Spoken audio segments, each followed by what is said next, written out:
Water's World is on tonight. Mr. Trump, your presidency, I love your presidency. I call it disgrace the nation. The only thing your mouth is good for is being Vladimir Putin's holster.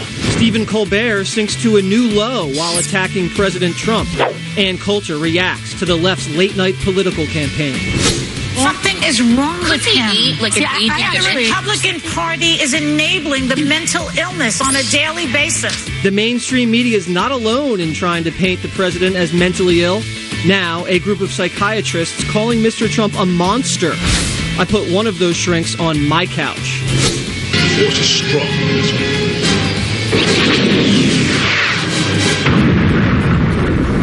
Water's World heads to a galaxy far, far away in search of folks who will make America great again. If Donald Trump was a Star Wars character, who would he be? Obi-Wan Kenobi, because he is wise. Water's World starts right now. Welcome to Water's World. I'm Jesse Waters. The left stooped to a new low this week after Stephen Colbert attacked President Trump in a vile rant on his late-night show. Mr. Trump, your presidency, I love your presidency. I call it disgrace the nation. It's true. He doesn't stand by anything except the dressing room door at Miss USA pageant. Let's see, let me read this presidential briefing. Yep, I got the briefing right here. You attract more skinheads than free Rogaine. You have more people marching against you than cancer. The only thing your mouth is good for is being Vladimir Putin's holster. Wow. Despite the hashtag #FireColbert going viral, he refused to apologize, saying he would do it again, but maybe just change a few crude words. Now the FCC vowing to look at the facts that are alleged and apply the obscenities law. Jimmy Kimmel defended Obamacare this week while delivering a heartfelt message about his son. Billy was born with a heart disease. Dr. Starnes opened his chest and fixed one of the two defects in his heart. President Trump last month proposed a $6 billion cut in funding to the National Institute of Health. And thank God our congressman made a deal last night to not go along with that. They actually increased funding by $2 billion. No parent should ever have to decide if they can afford to save their child's life. It just shouldn't happen. If it seems like President Trump has been criticized more than past presidents, well, he has been. Just look at these numbers. During the first 100 days in office, late-night hosts made more than 1,000 jokes about President Trump, much more than any other president in recent history. While late night has always been critical of our presidents, it's usually been cleaner and more bipartisan. To show you what I mean, here's what jokes used to sound like. Can you believe a drug scandal in the White House? That's the only high the Carter administration has had in 18 months. Hey, Letterman, they say, why don't you make jokes about Obama? And I say, all right, I'll tell you why. Good question. And, oh, you want to know why? Okay. I don't make jokes about him because I don't want the FBI tapping my phone. When the president had that heart scare, how scary was that? I wasn't that scared. Was it, you had Obamacare? Yeah. But now anytime President Trump is involved, even a good humor joke can backfire. Can I mess your hair up?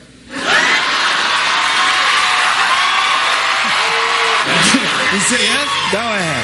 With my hairspray.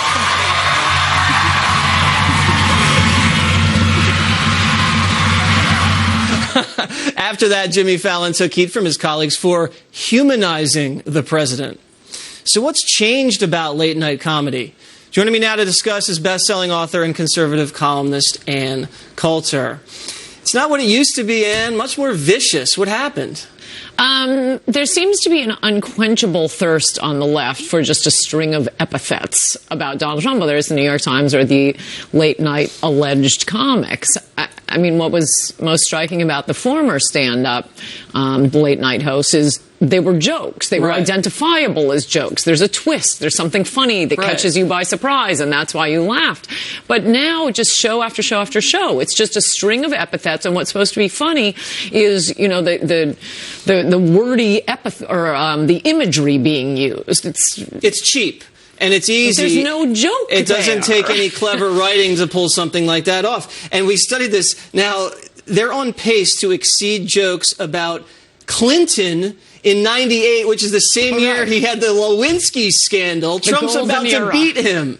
I mean, come on. There's no material. I would contest. I mean, you had a list of jokes told about Obama, and I remember the jokes about Obama. They were never about Obama. No. They were about Obama's critics. So his name would get mentioned, but it was weird having the comedy world act as this Praetorian guard against the precious Obama. That's right. I know. They circled the wagons because he couldn't take care of himself.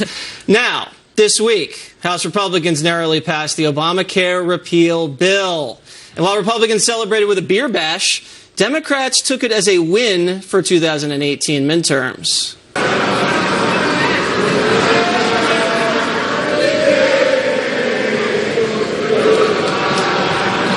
Okay, so the Democrats think this is going to cost the House Republicans in 2018. How do you see it? I think it probably will. Let's hope it doesn't pass the Senate. Look, healthcare has been socialist for a long time in this country. Even before Obamacare came along, we have Veterans Affairs, we have Social Security, Disability, Medicare, Medicaid.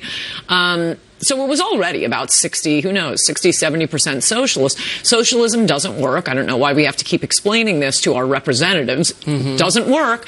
What you want is a free market. And the problem with all of these bills, from Obamacare to what Republicans are doing, is they won't separate the welfare cases from the free market cases. America is not going to allow people to die on the street. Don't worry, Jimmy Kimmel.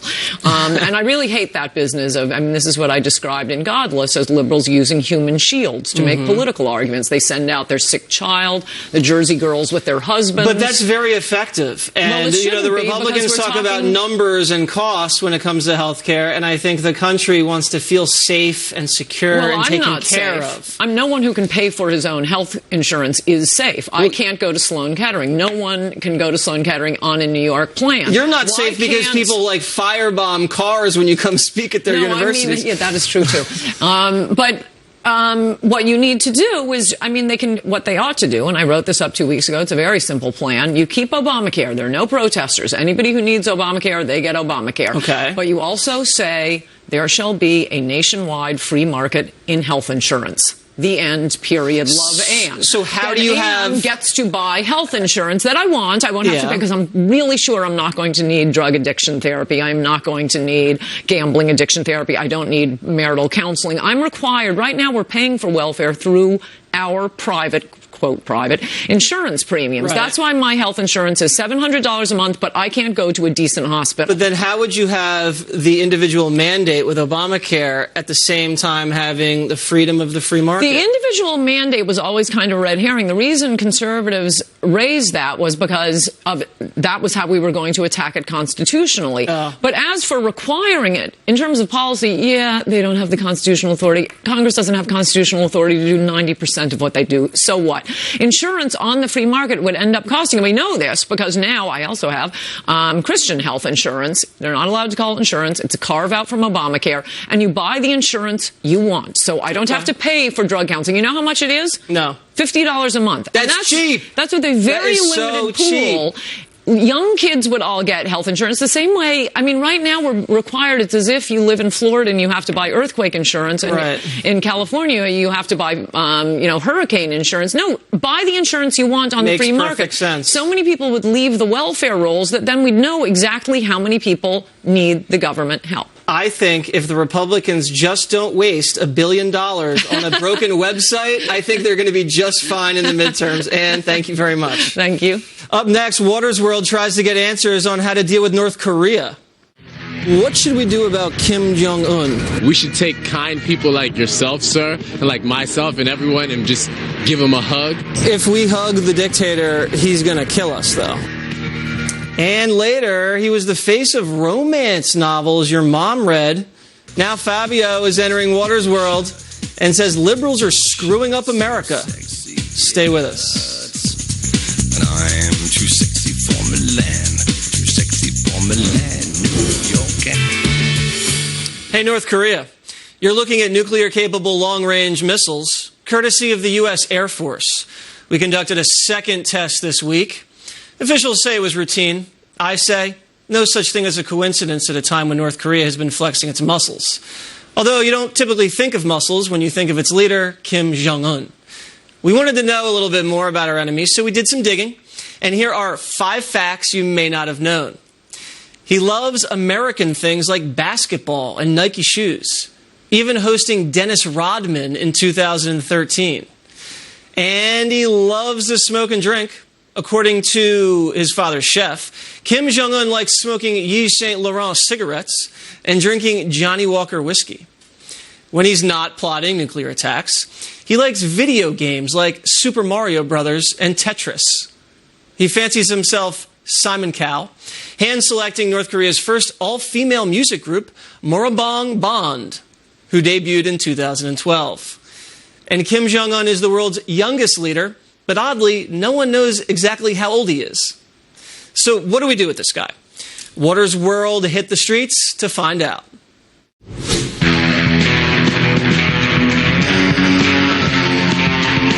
What should we do about Kim Jong-un? The dictator of North Korea? Mm-hmm. And I don't know. It's a complicated question. I'll give him a decent haircut. He also needs to, lose a white shirt without a tie.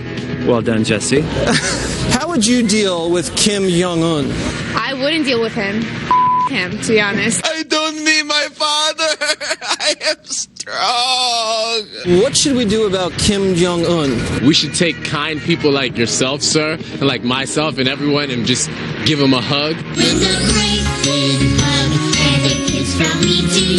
If we hug the dictator, he's gonna kill us, though. If you guys buy me a flight to North Korea, I'll be the first one happy to give him a hug. How do you think the president's handling the North Korean crisis? Do you think Trump's doing a good job taking care of North Korea? Is he taking care of it? Seems like no one takes me seriously. Trump promised us he was going to take care of us, America first. Let's just take care of things here. I don't know. He's crazy. I have no idea what he's doing. But you're wearing that. No, I know. How should Trump deal with Kim Jong-un? Carefully. Are you careful with your hair? It just grows out of my head like this, man. It's all natural. Do you think Trump should send Dennis Rodman to North Korea? I don't know. No comment. Dennis, is this the happiest day of your life? Oh, I'm so sorry. How would you stop North Korea from nuking up? I would prefer nuclear disarmament over, escalating a nuclear war. I think everybody needs to, take a little load off and lighten up and maybe have a cocktail or a martini. Chicken or stirred? Do I look like I give a damn? Why is there a North and South Korea to begin with? Why was there an East and West Germany? I don't know. Why is there a southern North in California? Well, there's North and there's South. Yeah, there's North and there's South. Because they have, they disagree on things. They're divided because of, different intentions. It's been, a whole, they've been, divided for a really, really long time. These lines are things that separate us. Less lines, more hugs, more love. Happy. Can I give you a hug? Yeah.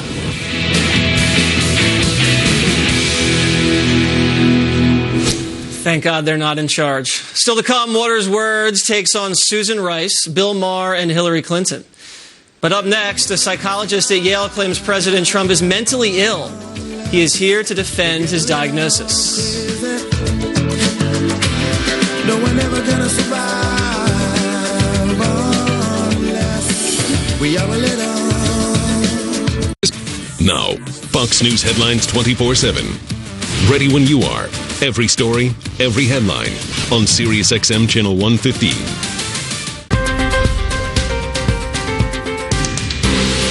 The CDC says 29 million people in the United States have diabetes, and 1 in 4 might not even know it. There is some treatment hope from the natural world. Studies are being done on a rainforest vine called ayahuasca. The psychoactive plant holds a key ingredient that may reverse diabetes. For more, let's go to the medicine hunter Chris Killam. He's on the Amazon rainforest in Peru. Diabetes involves either an inadequate production of pancreatic beta cells, which are responsible for the production of insulin, or a failure on the part of pancreatic beta cells to actually produce enough insulin and stabilize blood sugar.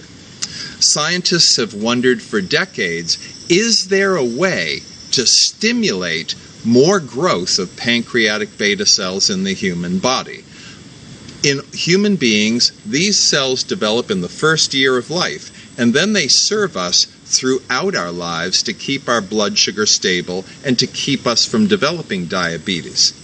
Recently, in the journal Nature, which is one of the great medical journals and scientific journals, scientists reported on a new study that found that the alkaloid harmine, which is in this vine, which is also this plant behind me, Banisteriopsis caapi, or ayahuasca vine, that this alkaloid actually causes the production of new pancreatic beta cells.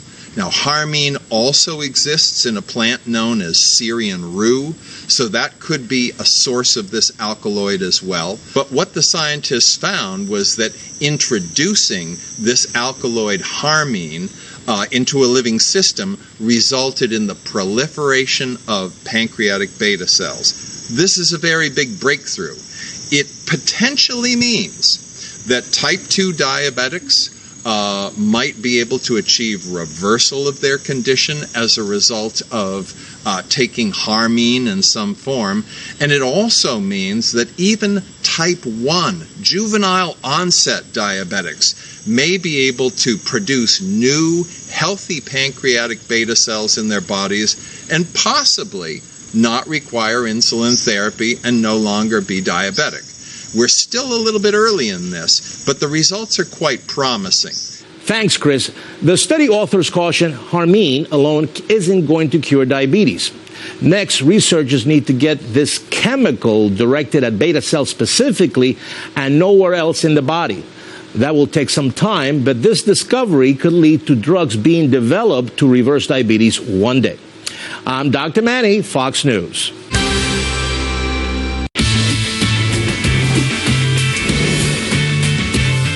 And yes, this man has been erratic from day one, but it has gotten worse. He has, as Douglas Brinkley said, a confused mental state that has gotten worse. We're not diagnosing anything, but there is no doubt that there is something impacting his thought process. Something is wrong with him. The Republican Party is enabling the mental illness on a daily basis. We're oddly influential with the guy who wants to kill us. The mainstream media ramping up their attacks on President Trump, suggesting he's now suffering from a dangerous mental illness. And the media aren't the only ones questioning his sanity. More than 800 mental health professionals have formed a group called Duty to Warn. Their mission to warn Americans that Mr. Trump must be removed from office because he's dangerous. Joining me now to defend those accusations is psychologist and founding member of Duty to Warn, Dr. John Gartner. Have you evaluated the president face-to-face? No, I haven't, but I don't need to evaluate the president face-to-face. How do you not need to evaluate someone if you're going to diagnose their mental health? Actually, a personal evaluation is the least statistically reliable way to diagnose someone. We actually can diagnose people much more reliably by their behavior and by reports of people who know them well. And so we know that if Donald Trump literally means the things he said, then he would be psychotic. What reports of friends that know President Trump well have you relied on? Well, I'm actually working a book on Donald Trump's tweets right now, and just using his own words, if we believe the things that he says... So you're not relying on any of his friends, you said? I haven't interviewed any of his friends. Okay, but you just said that's one of the ways that you diagnose someone. Well, we have reports from, for example, his biographer, multiple biographers. In other words, we can read the reports. Authorized biographers or unauthorized? Well, actually both. Okay. Part of the deal. You're saying you diagnosed the president as psychotic through his tweets. Would you like to explain that? Well, there's one of two possibilities. If he actually believes he had the biggest crowd size and he was tapped by Obama, these are classic grandiose and persecutory delusions. The other option is that he's a psychopathic liar. Okay, well, 1 second. So you're saying he brags about his crowd size. Isn't that just politics? You know, they were saying Hillary's winning, and he's saying I have these huge crowds. I can't be losing that badly. I must be doing much better than all the polls suggest. That's just politics. A delusion is holding on rigidly to a demonstrably false belief despite all reason and contrary facts. Well, he had 40,000 people in an outside crowd in Alabama. There's a lot of people. It's more than President Obama had down there. Okay, but he didn't have the largest crowd size. But he tells two kinds of lies. Those he tells to others and those he tells to himself to meet his fantasy world. So in Donald Trump's fantasy world, he's the greatest ever. So poof, like I Dream of Jeannie. What he has to have about the biggest when crowd size. President Obama said that when he was going to be elected, the sea levels were going to come down? That's kind of grandiose, wouldn't you say? I'm actually not familiar with that quote. That's a very famous quote. Yeah. What about, you say President Trump lies.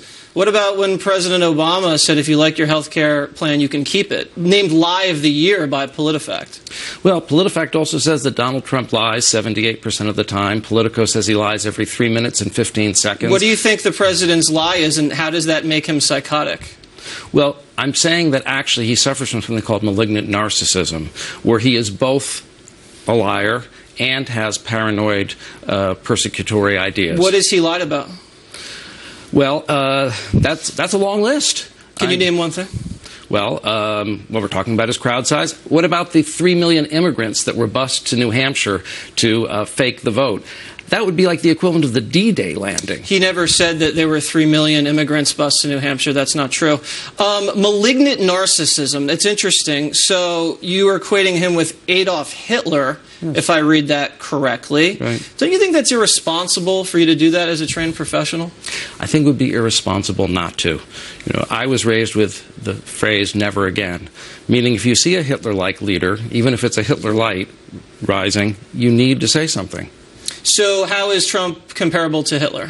Well, they share the same diagnosis, malignant narcissism. It has 4 components: narcissism, paranoia, antisocial personality. How is President Trump paranoid? Well, all of his crazy conspiracy theories. Like what? He believes that Anthony Scalia was murdered. He believes that Barack Obama had the head of Vital Records in Hawaii murdered to cover up his birth certificate. He believes Ted Cruz's father was part of the Kennedy assassination. I mean, these are wild, crazy ideas. Don't you think that's just playing politics in order to get ahead of your opponents? So the best case scenario is that he's a lying psychopath. Unfortunately, it's worse than that. He has 2 kinds of lies, those he tells others and those he tells himself. I'd be pretty paranoid, too, if the mainstream media was out to get me and the Democrats were trying to impeach me. And, he might have been surveilled. So I think that might, account for his paranoia. So, again, how is he like someone that gassed 6 million Jews and invaded an entire continent? Well, he's demonized minorities. How's he done that? Well, he's demonized immigrants. He's demonized How has Muslims. he done that? Because he wants to build a wall to protect Americans from illegal immigration, narcotics, and gangs? Well, he's demonized Mexicans, saying they're rapists. He said some rapists come across the border, and that's true if you look at the statistics. Doctor, I understand your diagnosis, and I'm looking here. The Goldwater Rule states that mental health professionals aren't allowed to diagnose public figures that they haven't evaluated. So you're violating the Goldwater Rule, and you're actually possibly the one that might be having delusions of grandeur because you think that you are going to save America from Donald Trump. And I just don't think that adds up. I've told people I've dedicated my life to a hopeless cause. I'm not that grandiose to think that I'm going to remove Donald Trump. But you're telling everybody that this guy is going to murder the rest of the country if we don't get him out of office. He might. Seems a little paranoid and delusional from you, if you don't mind me saying that. But to answer your first question, we have a duty to warn. If somebody is dangerous, then we violate even our most sacred principle of confidentiality to warn potential victims. Okay, well, I have been warned. I don't know if I'm going to heed the warning, but Doctor, thank you very much. Thank you for having me. All right. The media obsessing over Trump's first 100 days, but what about the Democrats' first 100 days? A fair and balanced look up next. And later, Waters World talks politics at a Star Wars convention. What do you think we should do about Syria? That's not my part of the galaxy. Live from America's News headquarters, I'm Julie Banderas. Voting is underway in France's hotly contested presidential runoff election. Voters in overseas territories are casting their ballots at embassies and consulates abroad, like this one in New York City. Emmanuel Macron is favored to beat far-right candidate Marine Le Pen. Polls have him ahead by about a 2-1 margin. Voting gets underway in France Sunday morning. The first exit polls will be released shortly after the polls close. A number of families in Nigeria anxiously awaiting for the names to be posted of 83 girls released today by Boko Haram extremists. The girls were abducted from their boarding school more than 3 years ago. 21 girls were freed last October. At least 195 were still being held hostage until today. The girls were exchanged for some Boko Haram suspects held by the government. I'm Julie Banderas. Now back to Waters World. You're watching Fox.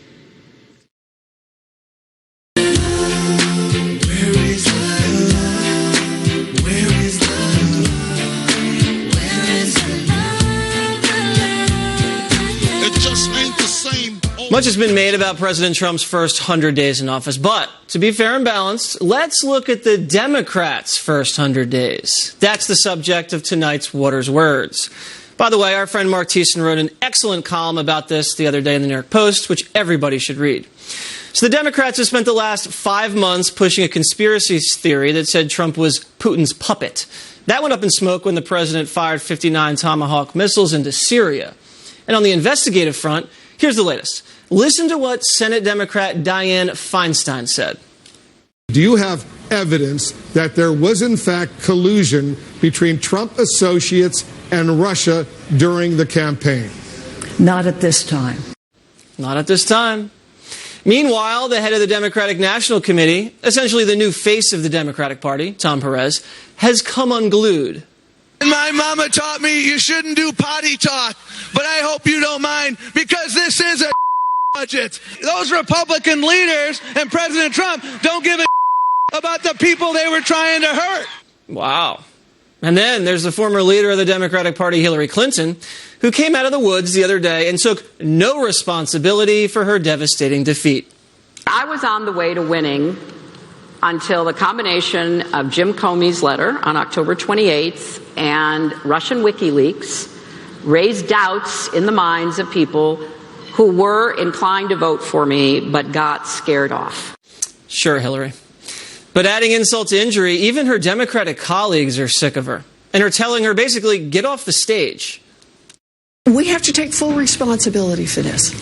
If Democrats are fighting for America's working families, then it is up to us to make that clear. Jim Comey didn't say don't put any resources into Michigan until the final week of the campaign. It takes a lot of work to lose to Donald Trump. Let me tell you, he was the least popular presidential candidate to win in the history of polling. And remember, those are her friends.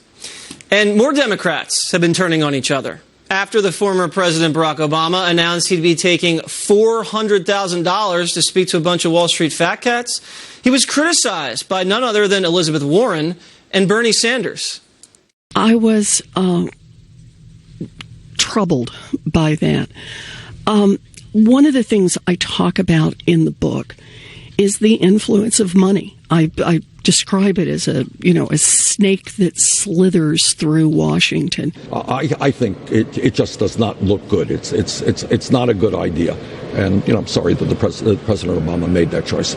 It's gotten so bad that Bill Maher has become the voice of reason within the Democratic Party. Here's his advice.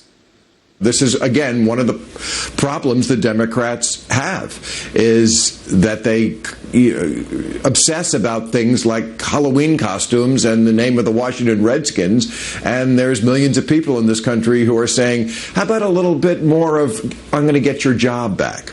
And while the left is devouring its own in Washington, it's not much better out there on the streets, with people like Madonna threatening to, do something to the president. Perhaps inspired by radical celebrities, look at what the far left is doing in Berkeley, California. Burning things, destroying private property, and throwing fists. And look at some of the latest polling. Democrats are now seen as much more out of touch with regular everyday Americans than billionaire Donald Trump. In fact, Americans now believe the Democratic Party is the party of the rich. How did that happen? So taken all together, Democrats have been completely shut out of power. They're behaving like children, and there's no end in sight. For Democrats who say Trump has had a rough 100 days, take a look in the mirror. Joining me now to react is Adrienne Elrod, who served as Director of Strategic Communications for Hillary Clinton's presidential campaign. So, rough first 100 days, Adrian. What do you think? I would say actually the opposite. Donald Trump has had an incredibly rough 100 days. When President Obama was president, his first 100 days, he accomplished passing a stimulus that helped get the economy going. Yeah, that stimulus was wildly passing a major successful. children's health insurance bill that provided 4 million more children with health insurance. Passing the Lilly Ledbetter Pay Act, which helped close the wage gap between men and women in the workforce. Hey, Adrian, you know why it's very get easy? Get the auto industry back in recovery. He was doing incredible things in his first 100 days compared to Donald Trump, who basically has no achievements. Got it. You know why it's easy for a Democratic president like Barack Obama to have such a successful first 100 days? Because it's very easy to spend other people's money. That's all he did was take a bunch of money and then just throw it at the problem. Anybody can do that. It's much more difficult to work things through and try to reduce taxes and repeal and replace Obamacare. So let me just ask you another specific question. Are you proud of the behavior of the left from the last 100 days? Are you proud? I am so incredibly proud. First of all, Donald You're Trump proud and of the what happened in Berkeley? Have ignited the resistance like never before. People are energized. Frankly, I wish we saw this motivation and energy in the last election Well, you want, to the you level want that we do people today. But people are rioting? fired up.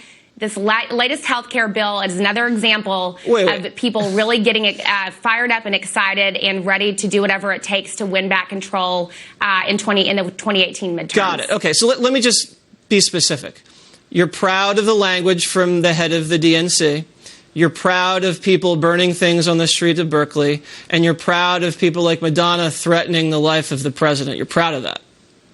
No, look, what I'm saying is people are very, very energized. There's a lot of stake right now. Well, there's a difference between being energized and being violent. In the House, millions of Americans are at risk of losing their health care coverage because of this. And it's easily understandable why people, as you mentioned, like Tom Perez, are getting very, very fired up and nervous about what's happening out there. But again, you've never seen a resistance like this so united, so energized, and so ready to do whatever it takes to win back Congress in the 2018 midterms. Yes, literally whatever it takes. All right, but let's transition. Also bad news for Democrats. Susan Rice now refusing to testify about Obama-era surveillance and unmasking of Trump officials, despite receiving a formal invitation from the chairman of the Judiciary Subcommittee on Crime and Terrorism. So what do you have to hide, Susan? Here's what her own Democratic colleague, Senator Dianne Feinstein, had to say about her refusal to testify. I think she ought to consider it. She has gone public, but she's certainly within her rights of saying, I'm now retired, I'm not going to do it. So why isn't she testifying, Adrian? Well, look, this is nothing but another Republican smear attempt to try to deflect from the real issues that are happening out there that are hurting Americans. I mean, Susan Rice is somebody that the Republicans have consistently latched on to. How is it a deflection? To try to deflect from the real problems that are happening. How is it a deflection? It's a legitimate concern that there was illegal unmasking going on the last year of President Obama's second term. You're not concerned about that at all on a constitutional and privacy level? You've got Republicans in Congress. You have Republican investigators who made it clear that there's no wrongdoing here. Again, this is another attempt by the Trump administration to try to deflect from the fact that there was so much Russian interference in this last election. There are so many questions that remain unanswered out there that we still don't know the answer to, which is exactly why we need a 9/11-style commission to what I just said, you would have heard that Senator Dianne Feinstein said that there was no evidence of collusion between Trump and Russia. And isn't it the truth that this Trump-Russia scandal just flip-flopped on you guys and now Susan Rice is the issue? Isn't that the real deal? No. Could not be. It could not be. That could not be further from the truth. The bottom line is there are still so many unanswered questions out there. We certainly cannot trust the director of the FBI and the Republicans in Congress to handle this investigation fairly, which is why we need an independent-style commission to look into all of these questions. All right. Well, you know why there's not a lot of trust? Because Susan Rice lied about Benghazi being about a video on the Sunday shows. She said all the chemical weapons were out of Syria. And she said Bergdahl served with honor and distinction and was captured on the battlefield. And then she changed her answer about unmasking. I mean, there's just a little reason to doubt the veracity of Susan Rice. But you know what, Adrian? We will see if she pulls the Lois Lerner and comes in and has to plead the fifth. Thank you very much. Still to come, I used the force to get answers at a Star Wars convention. And Fabio says he's ready to get a gun, and he blames liberals. He will be here to explain. Cali, styling, profiling, and smiling, while in the sun. The top is down on the black Corvette, and it's fly.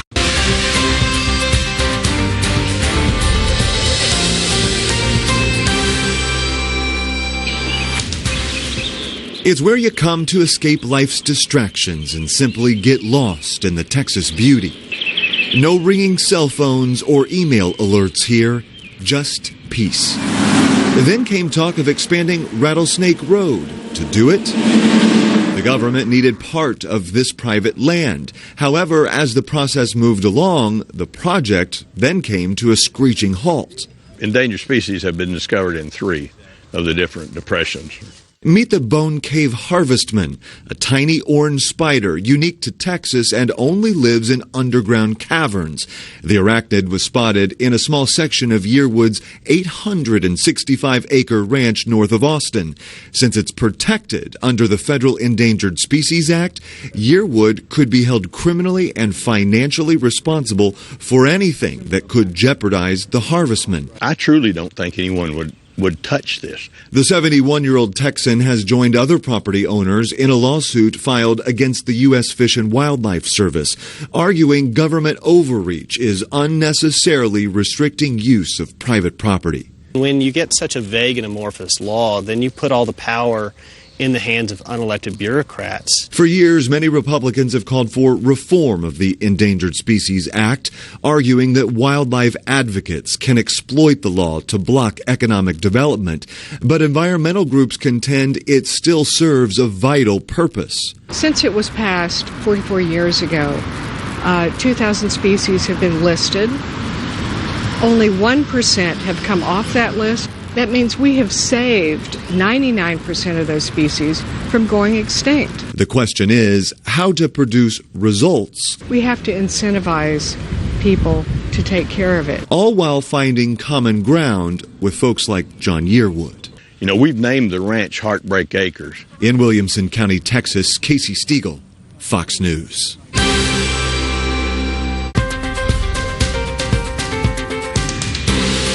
Hello, I'm Dr. Manny, and I'm here to answer your questions. The beauty of cooking is that you can create many different dishes with the same ingredients. But can the way you make your food change its nutritional value? Here's a question from a viewer. Dear Dr. Manny, do vegetables lose nutrients when they are cooked? Thanks. Thanks for your question. Certain cooking methods can change the nutritional makeup of your fruits and veggies, but it can be for the better. For example, when you cook tomatoes, the antioxidant lycopene becomes more concentrated. Same goes for eating ketchup instead of raw tomatoes. But on the other hand, sometimes nutrients can get pulled out during the cooking process. Do not boil, steam, or cook vegetables for too long. Lightly cooking or blanching them instead will help to maintain the nutritional value. Eating fruits or vegetables closer to when they were picked is always a good idea. That way, the nutrients don't have a chance to break down naturally. Do you have a health question? Email them at drmanny@foxnews.com. Until next time, I'm Dr. Manny.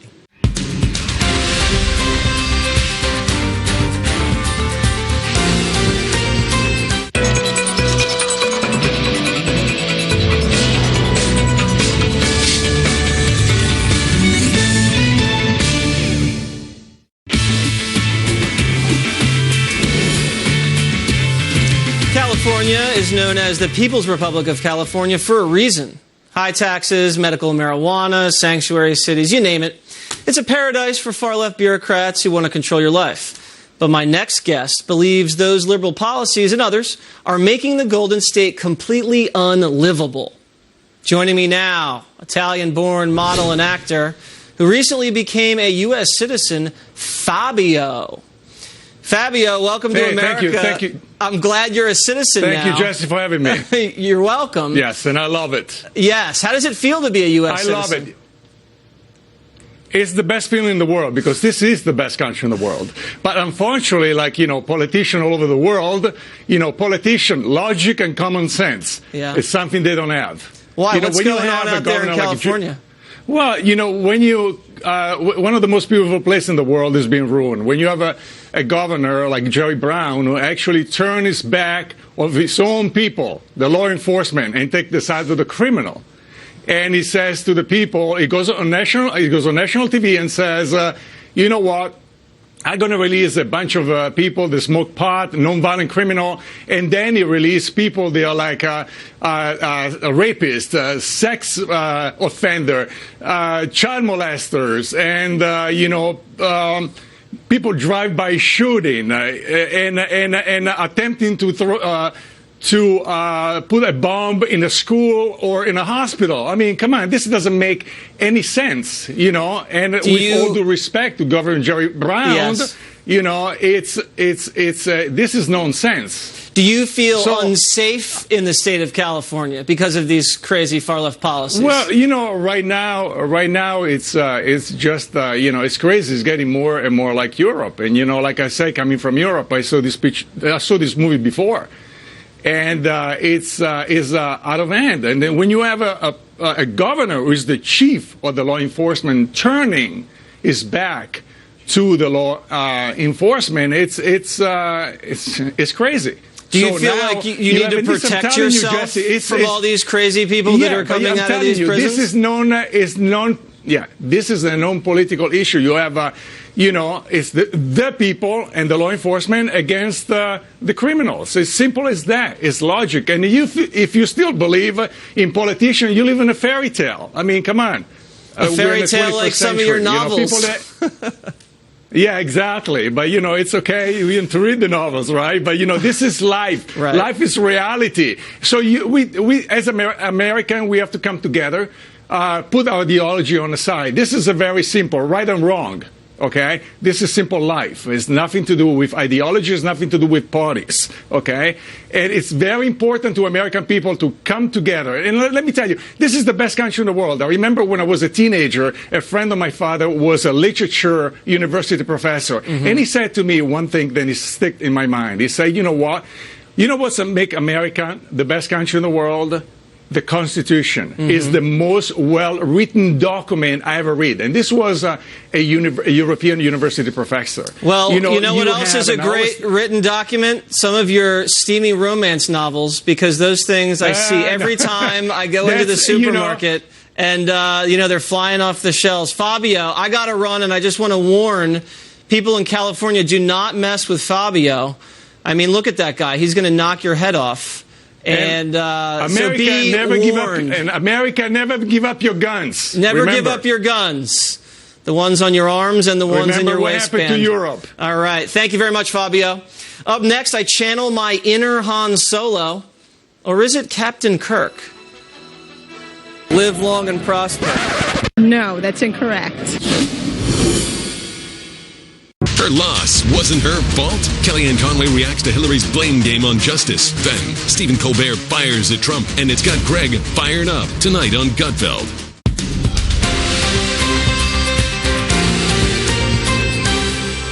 The antique market is always evolving, and compared to years past, there are not nearly as many rules. We've abandoned the date lines because people are all saying if we can put different things together and it makes for a much more exciting and dramatic presentation, or just in terms of a statement of how you live, why not do that? And as a new generation begins to collect, creating that exciting mix is more popular than ever.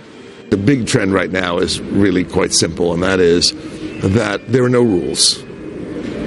Decorating has to be fun, and you want to have stuff you love, and you want to have it be interesting so that you and your friends can enjoy it. And there are no rules. There are no boundaries. Today, it's like life. Everything goes. Have a great time. Put different kinds of material together, and the whole will end up being more than the sum of the parts. So go ahead and mix the modern with the old. It adds dimension, texture, and history. There can be a dynamism and communication between two things or among many pieces in a room. It doesn't have to be. In fact, I think an all-period room gets a little boring. It's just not what today is all about. However, there are some guidelines worth sticking to when it comes to investing in antiques. Above all, it's important to be informed and educated. Learn as much as you can. Yes, learn at the top shows and ask questions. And if you do strike out on your own, as far as shopping, be very careful. Buy from a reputable dealer and learn as much as you can about the things you're interested in. So the more you know, the more of a savvy shopper you're going to be. Make sure that at least you buy quality, because quality, the three magic words when it comes to any period. Another important part of shopping for antiques. It's all about, do you love it? Even though some people consider this kind of material alternative assets and do invest in the art and antiques world in that way, it's kind of nice if you also are doing it not just for financial appreciation, but because you love it and you can enjoy it and live with it for a long time. However, quite often these items are indeed investments, and in many cases an appraisal is a smart thing. Appraisal is quite complicated because if you've inherited something and you want to have it appraised for its insurance value, it actually needs to be reviewed by more than one person with a pretty significant background, and then your insurance company wants to know if it's being appraised for replacement value, for current market value, etc. In New York, Patty Ann Brown, Fox News.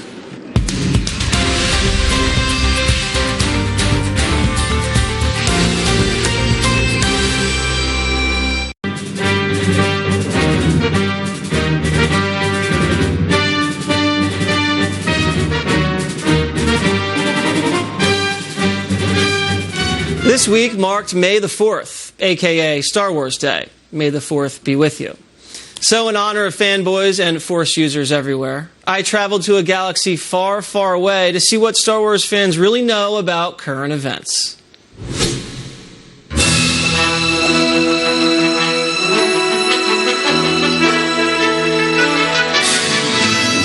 Oh, Jesus. R2.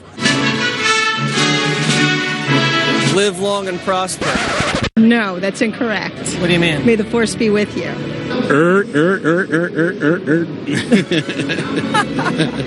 You have a girlfriend? Yes, she's right there. What do you think about your boyfriend's obsession with Star Wars? I'm right there along with him.